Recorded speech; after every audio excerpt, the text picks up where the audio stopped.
Pada video kali ini, saya akan merangkum alur cerita film dari Jepang berjudul Fullmetal Alchemist yang dirilis pada tahun 2017. Disutradari oleh Fumihiko Sori dan diproduksi oleh Warner Bros. Film ini dibintangi oleh Ryosuke Yamada, Tsubasa Honda, Atomu Mitsui C, dan masih banyak yang lainnya. Film ini berdasarkan seri manga dari nama yang sama karya Hiromu Arakawa yang meliputi 4 volume pertama dari alur cerita aslinya. Dan di film live action-nya kali ini mengisahkan tentang dua bersaudara yang menekuni ilmu alkimia dan melakukan tindakan di luar batas yang berkaitan dengan transmutasi manusia guna memperbaiki kesalahan mereka di masa lalu. Maksudnya gimana? Yuk mari kita simak alur ceritanya.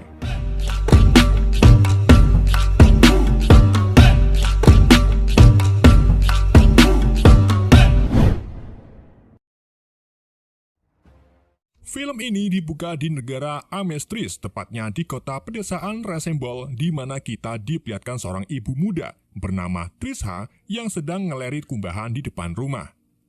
Dua anak Trisha bernama Edward, si kakak, dan Alphonse, si adik, lalu menghampiri Trisha untuk memberitahunya bahwa mereka baru saja berhasil menggunakan ilmu alkimia.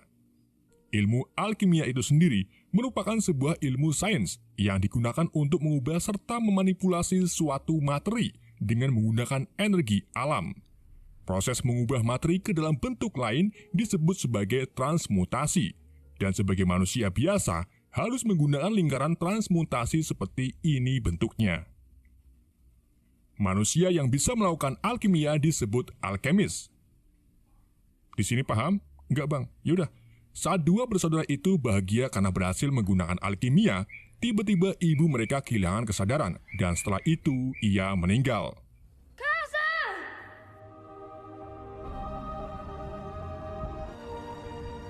Di keesokan harinya, setelah pemakaman ibunya, Alphonse ngerengek kepada Edward bahwa dirinya ingin sekali melihat ibu untuk terakhir kalinya.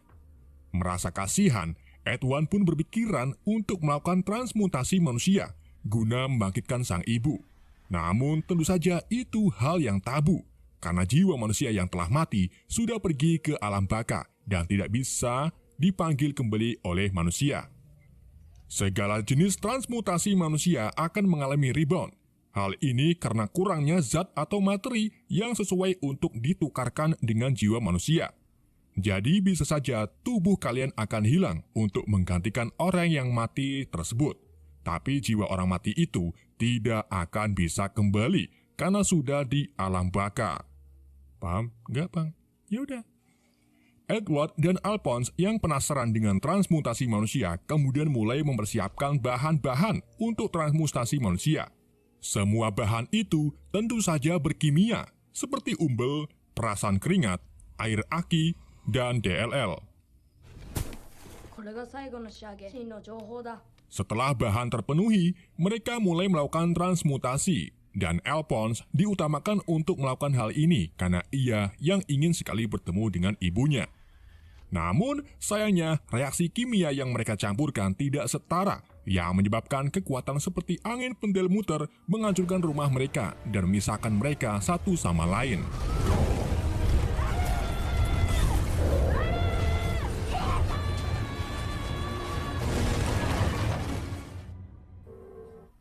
Scene lalu berpindah ke beberapa tahun gak tahu kemudian, di mana kita diperlihatkan Edward yang kini sudah dewasa. Ia sedang mengejar seorang pendeta bernama Cornello yang berlari di gang-gang kecil di kota Riole.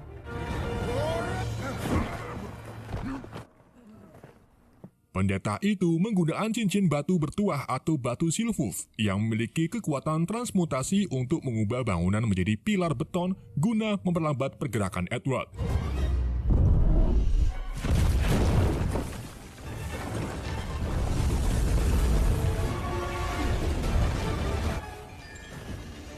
Tapi hal itu bukan halangan bagi Edward. Edward terus mengejar si pendeta, sampai akhirnya si pendeta menggunakan batu bertuah lagi untuk mengubah tanah menjadi monster berbentuk anjing. Edward lalu melakukan transmutasi tanpa lingkaran untuk menciptakan sebuah tongkat.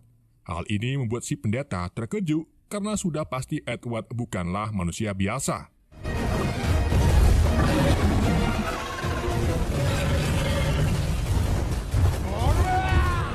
Ketika Edward berhadapan dengan monster tanah, Alphonse datang dengan menggunakan baju zirah besi. Ia menghancurkan monster-monster tersebut sampai helmnya terlepas. Anehnya, Alphonse tidak ada di dalam baju zirah tersebut. Di sini saya stop dulu untuk menjelaskan kenapa Alphonse menjadi baju zirah. Jadi setelah Edward dan Alphonse gagal melakukan transmutasi manusia untuk membangkitkan ibunya, mereka menghadapi konsekuensi melalui hukum pertukaran setara atau reborn, di mana Alphonse diseret ke alam gerbang kebenaran, bukan alam baka. Di sana terdapat sosok putih berwujud manusia yang mengaku sebagai kebenaran. Jadi apa saja dia benar.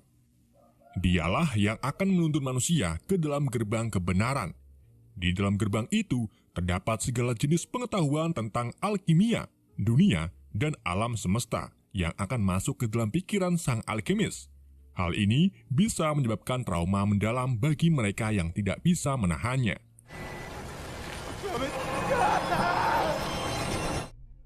Karena Alphonse terjebak di gerbang kebenaran, Edward pun mengorbankan lengan kanannya serta kaki kirinya untuk menyelamatkan jiwa saudaranya dan menaruhnya ke baju zirah melalui segel darah.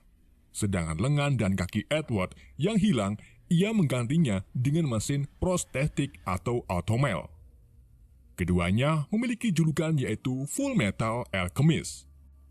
Edward juga memiliki tujuan, yaitu menggunakan batu bertuah untuk melakukan transmutasi guna membawa tubuh Alphonse keluar dari gerbang kebenaran. Itulah alasan Edward mengejar batu bertuah dari si pendeta. Dari sini kalian paham? Jika paham, mari kita lanjut ke ceritanya.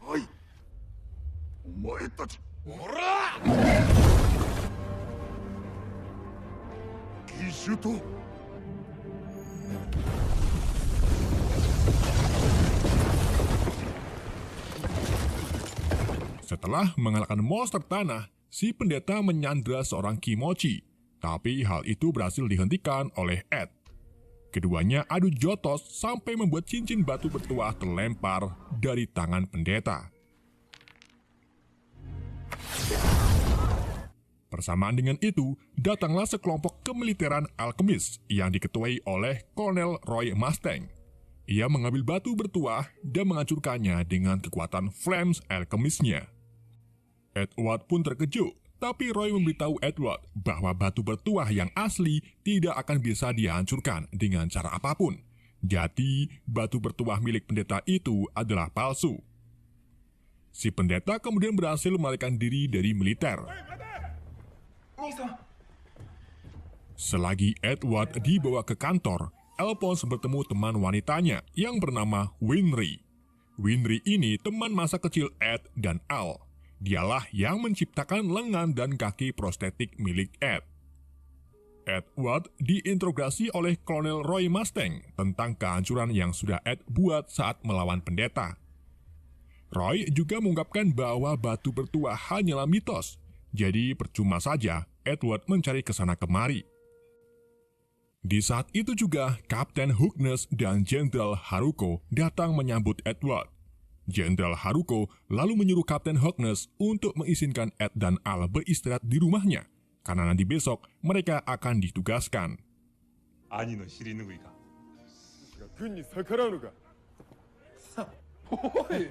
Setelah mereka pergi, Jenderal Haruko meminta Roy untuk mengirim Al dan Ed ke ilmuwan alkimia bernama Shaw Tucker, yang terkenal dengan transmutasi Chimera, yaitu menukarkan tubuh hewan ke hewan lain. Mungkin Shaw Tucker ini bisa berguna bagi Ed untuk menemukan batu bertuah. Di sisi lain, Pendeta Cornello menghadap 3 makhluk homunculus yang merupakan manusia buatan hasil alkimia. Mereka ini ternyata yang memberikan batu bertuah palsu.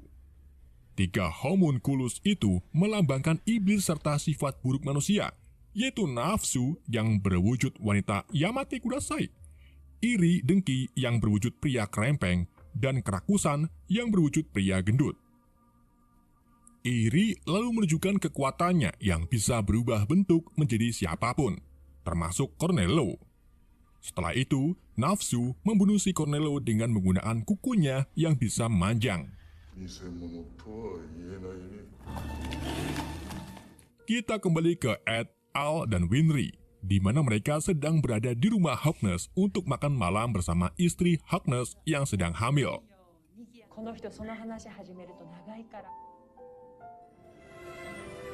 Pagi harinya, Harkness dan Roy mengantarkan Ed, Al, dan Winry ke rumah Saul Tucker. Setibanya di sana, mereka bertiga disambut anjing Tucker bernama Alexandra dan putrinya yang bernama Naina. Selagi Al dan Winry bermain dengan Naina, Ed berbicara dengan Tucker mengenai eksperimen Tucker yang mencoba membuat Chimera tapi bisa berbicara. Tucker mengungkapkan bahwa 2 tahun yang lalu, dirinya berhasil membuat Chimera yang bisa berbicara. Namun gak lama setelah itu, Chimera tersebut mati. Tucker juga menambahkan bahwa istrinya sudah meninggal 2 tahun yang lalu. Ed lalu bercerita bagaimana dirinya pergi ke gerbang kebenaran untuk menukarkan jiwa Alphonse. Tapi Ed tidak mampu memberikan semuanya dan hanya tangan kanan dan kaki kirinya saja. Maka dari itu, Ed membutuhkan batu bertuah yang katanya bisa dijadikan nilai tukar untuk menukarkan tubuh Alphonse. Sepertinya sih seperti itu. Tucker kemudian membantu Ed untuk menemukan batu bertuah tersebut.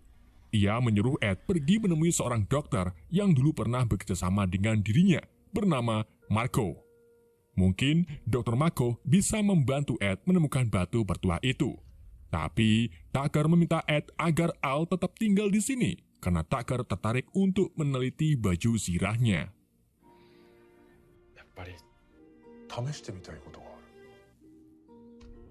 Singkat cerita, Ed dan Winry pergi ke kota Branch untuk menemui Dr. Marco. Mereka menggunakan kereta sebagai alat transportasinya. Saat kereta berhenti di stasiun pertengahan jalan, Winry tiba-tiba turun dari kereta yang kemudian disusul dengan Ed. Winry melihat bangunan kuno, di mana bangunan itu ada di foto Dr. Marco.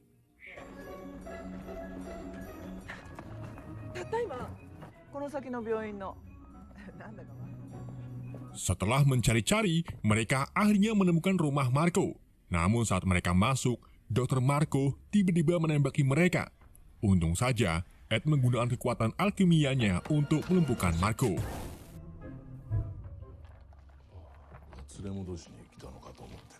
Ed dan Winry lalu menanyai Marco tentang keberadaan batu bertuah. Tapi Marco malah menolak dan menyuruh mereka untuk pergi.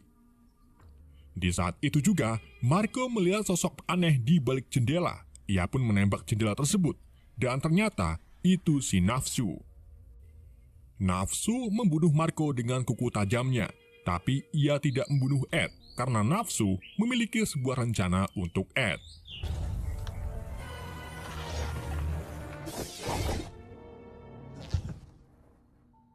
Setelah Nafsu pergi, Marco yang terluka parah memberikan sebuah liontin yang di dalamnya terdapat kertas bergambar lingkaran transmutasi. Sebelum meninggal, Marco memberitahu Ed bahwa kau akan menemukan informasi tentang batu bertuah lebih lanjut di laboratorium penelitian nomor 5. Namun, Marco meningati Ed bahwa batu bertuah itu sangat jahat dan Ed akan tidak menyukai kenyataannya setelah mendapatkan batu bertuah itu.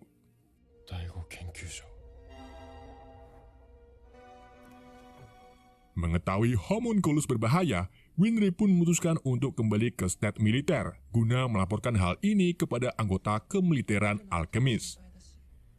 Sedangkan Ed itu sendiri pulang kembali ke rumah Tucker.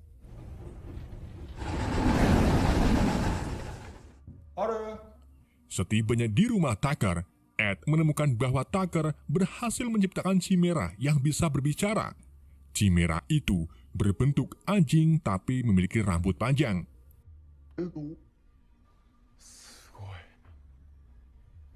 Ketika Chimera itu berkata, "Ayo bermain denganku kakak," Edward langsung menyadari bahwa Chimera ini adalah transmutasi Naina dan anjing Alexander. Ed pun marah dan memukuli Tucker sampai berem. Tucker mengungkapkan bahwa dirinya berhasil melakukan ini berkat Ed, setelah Al memberitahu cara Ed menempelkan jiwa ke sepotong baju zirah besi. Jadi, Tucker ini pergi ke gerbang kebenaran, lalu mentransmusikan Naina dengan anjingnya. Alasan Tucker melakukan ini karena jika ia gagal menciptakan Chimera bisa berbicara, maka ia akan dikeluarkan dari Reset State Alchemist. Yang lebih mengejutkannya lagi, Tucker pernah menjadikan istrinya Chimera, tetapi gagal dan akhirnya istri Tucker meninggal.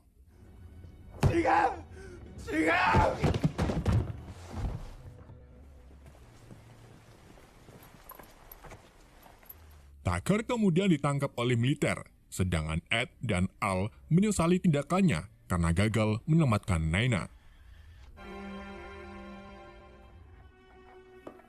Beberapa waktu kemudian, Edward Harkness dan rekannya Letnan Maria Ross mulai mencari titik lokasi Laboratorium 5 di perpustakaan.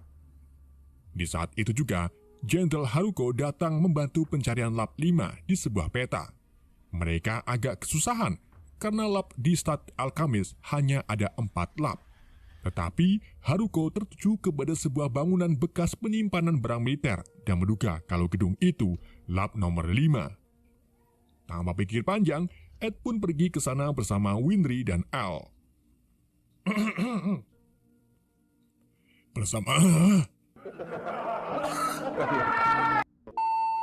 Bersamaan dengan itu, seorang prajurit datang memberitahu Jenderal Haruko bahwa ada kerusuhan di kota Reole yang disebabkan oleh homunculus. Jenderal pun segera pergi ke sana, sedangkan Harkness terus mencari lokasi pasti lab nomor 5 berada. Ed, Al, dan Winry akhirnya tiba di gudang penyimpanan, tetapi mereka tidak menemukan tanda-tanda adanya laboratorium. Sementara itu, Komandan Harkness menemukan titik terang lab nomor 5 yang sebenarnya. Ia mencoba menarik garis di peta dari lab pertama sampai ke 4, dan akhirnya ia menemukan lab nomor 5 yang lokasinya tidak jauh dari lab pertama dan keempat. Di saat itu juga, Nafsu muncul. Si Nafsu menggunakan kukunya untuk melukai Harkness. Harkness lalu meletik sambil melemparkan belati ke kepala Nafsu. Setelah itu, Harkness pergi ke telepon umum untuk memberitahu Kolonel Roy Mustang bahwa homunculus sudah ada di sini. Namun, sebelum teleponnya diangkat, Roy secara tiba-tiba sudah ada di belakang Harkness dan ia membunuh Harkness dengan pistol.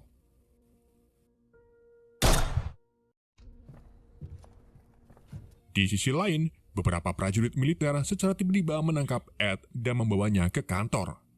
Ed dimasukkan ke dalam sebuah ruangan, di mana di situ sudah ada Letnan Riza yang merupakan anak buah dari Roy. Letnan Riza memberitahu Ed bahwa Harkness terbunuh oleh Roy. Hal itu membuat Ed terkejut.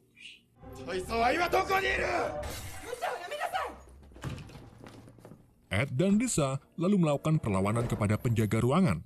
Setelah itu, mereka melarikan diri ke kantor untuk mencari Roy di lab nomor 5 yang sudah Riza ketahui.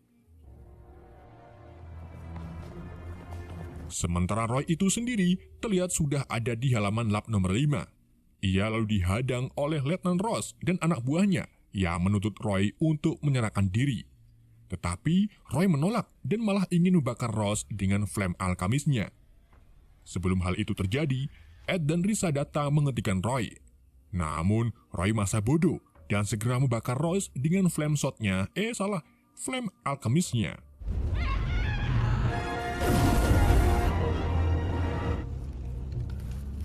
Setelah tubuh Ross hangus dan api mulai padam, tubuh Ross tiba-tiba bergerak dan utuh kembali.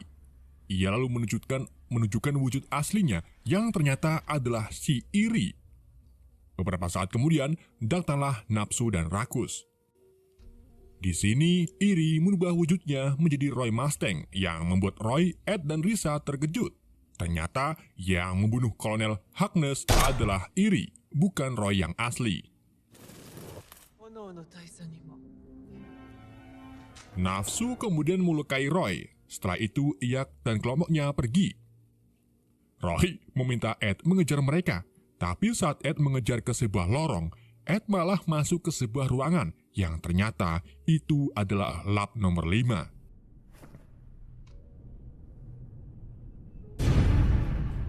Di situ juga ada Al dan Winry yang sedang disandra oleh Tucker. Tucker menunjukkan lingkaran transmutasi yang berukir di lantai lab, di mana lingkaran itu dulunya digunakan untuk membuat batu bertuah dari para tawanan militer. Tucker menjelaskan bahwa batu bertuah membutuhkan manusia hidup sebagai pengorbanan untuk meningkatkan kekuatan batu. Dan sekarang, batu bertuah itu ada ribuan yang ditampung di dalam tabung besar.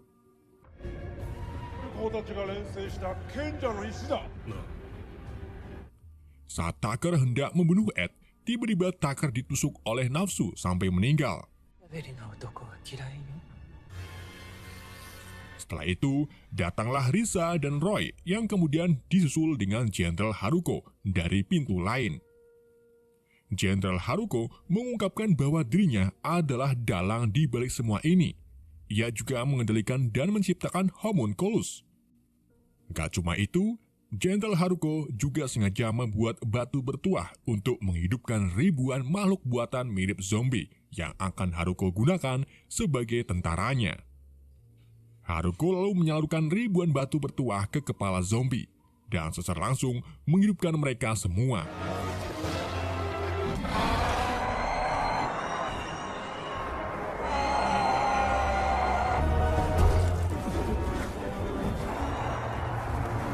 Haruko kemudian mendekati zombie-zombie tersebut sembari menyebutkan bahwa dirinya lah penciptanya. Namun, zombie itu masa bodoh dan malah membunuh Haruko. Sedangkan Roy membakar beberapa zombie untuk menghentikan penyebaran ke kota. Tapi karena mereka terlalu banyak, Roy pun menyuruh Risa untuk mengumpulkan pasukan guna membunuh semua zombie dengan menghancurkan di bagian kepalanya. Ed akhirnya berhasil membebaskan Al dan Winry. Al lalu meminta kakaknya untuk menghentikan homunculus sebelum mereka melakukan hal yang lebih kejam lagi.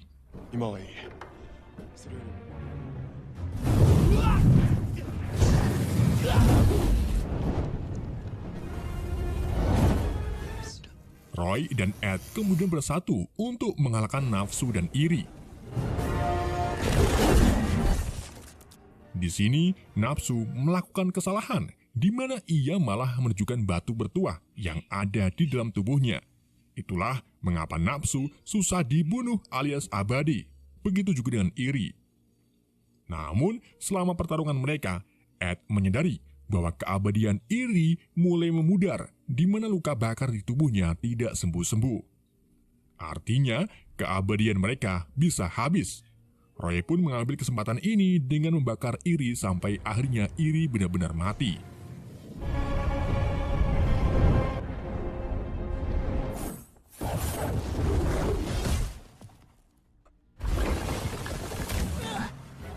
Setelah itu, Roy membakar nafsu sembari mencabut batu bertuah yang ada di tubuhnya. Alhasil, nafsu pun berhasil dimatikan.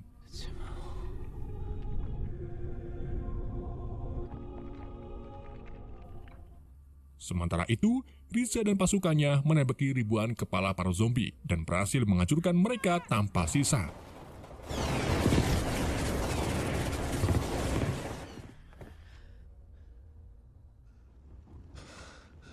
Ed kemudian menggunakan batu bertuah milik nafsu untuk mengunjungi gerbang kebenaran dan menukarkan batu ini dengan tubuh Al.